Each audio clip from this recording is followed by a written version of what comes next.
31 मार्च 2025। क्या आप जानते हैं कि हम एक महाविनाश की ओर आगे बढ़ रहे हैं। आज से 600 साल पहले ही भविष्यवाणी में कहा गया है कि पाकिस्तान और 12 मुस्लिम देश चीन के साथ मिलकर भारत पर आक्रमण करेंगे। आज ईरान, इराक, तुर्की जैसे मुस्लिम देशों को एकजुट करते हुए ये कहा गया है कि उनका इस्लाम खतरे में है और उन्हें साथ मिलकर इसका सामना करना होगा। तो क्या है उनका कमांड एजेंडा? क्या भारत की स्थिति खतरे में है? भविष्यवाणी कहती है कि 2024 से तीसरे विश्व युद्ध की शुरुआत होने लगेगी। और आज देखिए, इजराइल ईरान युद्ध, रूस यूक्रेन युद्ध, नॉर्थ कोरिया और साउथ कोरिया के बीच का बढ़ता तनाव और अब भारत और पाकिस्तान के बीच जो हुआ, क्या यह तीसरे विश्व युद्ध का संकेत नहीं है? सबसे बड़ा सवाल ये है कि 600 साल पहले जो भविष्यवाणी का ग्रंथ गुप्त रखा गया था, वह अचानक आम जनता के हाथ कैसे लग गया। और यह जो बाबा लोग बड़े बड़े दावे कर रहे हैं कि विनाश होगा, तीसरे विश्व युद्ध की शुरुआत होगी, भूखमरी और महामारी आएगी,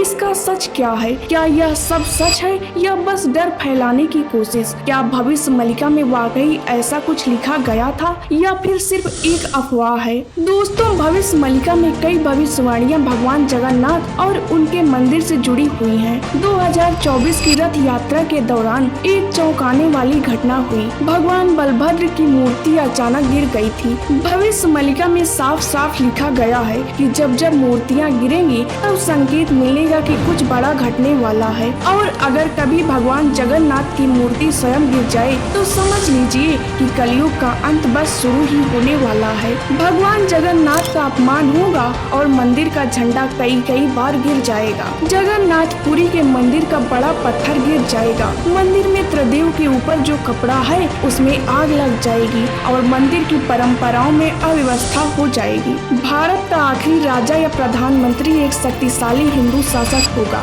वह योग्य पुरुष होगा और उसके कोई संतान नहीं होगी। जब मंदिर के गद्दी पर 19 में राजा का शासन होगा और उनके कोई संतान नहीं होगी, तभी यह अंत समय होगा। अगर हम आज की बात करें तो वर्तमान राजा गजपति जी हैं, जो 19वें राजा हैं और निसंतान भी हैं। उनकी उम्र लगभग 74 साल हो चुकी है। भविष्यवाणी में कलयुग को लेकर एक भविष्यवाणी यह भी की गई है, जिसमें साल 2030 से पहले पृथ्वी पर ऐसी कोई घटना घटेगी जिसमें 7 दिनों तक अंधेरा छा जाएगा, जिसकी वजह से चारों तरफ हाहाकार मच जाएगा।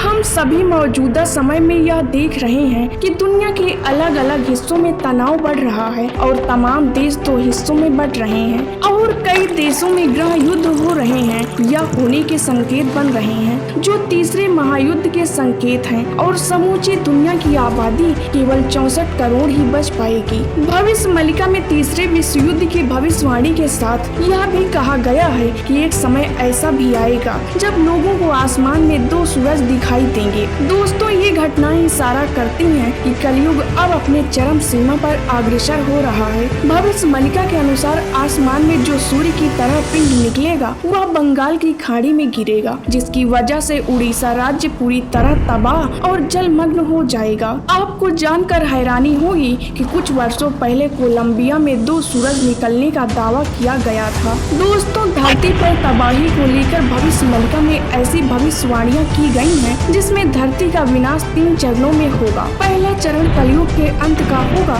दूसरा चरण समूची धरती के महाविनाश का होगा और तीसरे चरण में एक नए युग की शुरुआत होगी। भविष्यवाणी में धरती के स्वरूप में बदलाव की तरफ इशारा किया गया है, जिसमें धरती का मौजूदा स्वरूप बदल जाएगा। धरती अपनी बदलती हुई धुरी पर काम करेगी, जिससे धरती पर समय समय पर बड़े बड़े भूकंप आएंगे। समय के साथ साथ लोग खेती करना बंद कर देंगे, जिस कारण से धरती पर अनाज, फल और सब्जियों का अकाल हो जाएगा। लोग भूखे मरने लगेंगे।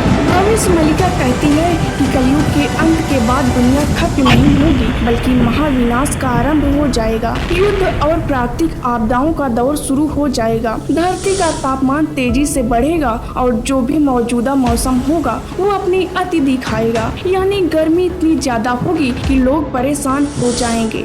सर्दी भी इतनी कपकपाती होगी कि लोगों के हाथ पैर तक शून्य पड़ जाएंगे। वहीं बरसात के दिनों में चारों तरफ पानी ही पानी नजर आएगा। हर मौसम में लोगों को सिर्फ तड़प और घुटन व उमस ही महसूस होगी। महाविनाश के दूसरे चरण में पूरी दुनिया के कई देशों में गृह युद्ध छिड़ जाएंगे। देश अपने ही गृह युद्धों में इतने अशांत हो जाएंगे कि उनके पास विदेश नीति या फिर दूसरे आवश्यक मुद्दों पर ध्यान देने का समय ही नहीं बच पाएगा। इन गृह युद्धों के बीच ज्यादातर युद्ध ऐसे होंगे जो धर्म और अधर्म के बीच होंगे। एक देश धर्म युद्ध कर रहा होगा तो वहीं बाकी देश अधर्म का साथ दे रहे होंगे। दोस्तों, भविष्य मलिका के अनुसार भगवान केवल कलयुग का अंत करने नहीं आएंगे बल्कि दूसरे और तीसरे चरण के लिए धरती पर ठहरे रहेंगे, क्योंकि कलयुग का अंत होने के बाद भगवान कल्कि धरती का महाविनाश होने के बाद एक नए युग की शुरुआत करेंगे, जिसके बाद कलयुग हर चरण में समाप्त हो जाएगा और धरती पर धर्म की स्थापना हो जाएगी। महाविनाश के बाद भगवान कल्कि देव स्थलों की फिर से स्थापना करेंगे। भविष्य मलिका बताती है कि हमारी धरती का अंत कई बार हो चुका है। ऐसे में कई प्राचीन शहर, नगर और गांव जलमग्न हो चुके हैं। उदाहरण के तौर पर भगवान कृष्ण की नगरी द्वारिका भी समुद्र में समा चुकी है। भविष्य मलिका की एक भविष्यवाणी बताती है कि कलयुग के अंत के बाद धरती पर कई प्राकृतिक आपदाएं आएंगी। बाढ़, सुनामी, भूकंप के आने के बाद सदियों पहले डूब चुके दिव्य प्राचीन शहर फिर से दिखाई दे सकते हैं, जिसमें दुनिया के सनातन धर्म के कई प्राचीन चिन्ह भी नजर आने लग जाएंगे। दोस्तों, कलयुग के अंत के बाद महाभारत काल में जो योद्धा युद्ध का हिस्सा नहीं बन पाए थे, उनकी वापसी धर्म की स्थापना करने के लिए होगी। भगवान कृष्ण के बड़े भाई बलराम जी भगवान कल्कि की मदद करने के लिए आएंगे और नए युग की स्थापना करेंगे। भविष्य मलिका यह भी कहती है कि कलयुग के अंत के बाद कई प्रसिद्ध और प्राचीन धार्मिक स्थल अदृश्य हो जाएंगे। इन स्थलों के विलुप्त होने का कारण प्राकृतिक आपदाएं होंगी। कहीं बाढ़ आएगी तो कहीं पर बड़े भूकंप से धरती पर हलचल मच जाएगी। अमरनाथ गुफा, गंगोत्री, यमुनोत्री जैसे पवित्र स्थलों के विलुप्त होने के संकेत दिए गए हैं। कलयुग के अंत के बाद महाविनाश होगा और नए युग के आरंभ में ये धार्मिक स्थल एक नए रूप में स्वयं प्रकट हो जाएंगे। ऐसे और इंफॉर्मेटिव वीडियो देखने के लिए वीडियो को लाइक करके चैनल को सब्सक्राइब करें।